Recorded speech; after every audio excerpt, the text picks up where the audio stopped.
Chris, it's a perfect start to the game, but perhaps you're a bit disappointed with how it ended up. Can you just talk me through the performance on the whole? Yeah, obviously we're disappointed. We wanted to win the game.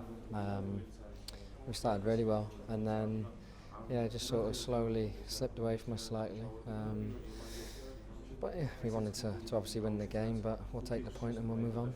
The tempo perhaps slipped away a bit in the second half. What do you put the struggles that they gave you down to? Were they just a solid team? Or No, they're a good team. Obviously there's things we could have done better. And we'll look at that. We look at the video whenever we win, lose or draw. So we'll look at that, and it's still early on. It's a disappointing result, but it's not the end of the world. We need to win games to qualify anyway. Like I say, we'll take the point and we'll move on. Did their goal surprise you somewhat? Because it sort of came out of nowhere, really. Yeah, slightly. I mean, they had little bits of play at times, but generally on the whole, defensively we're really good.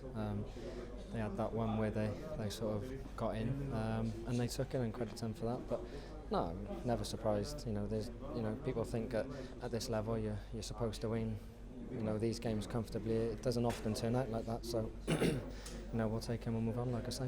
I know you'd want a game in 3 days ideally to be able to put this behind you, but that's not. You've got a month to wait till the next one. Now it's against Serbia. It's going to be a massive game anyway.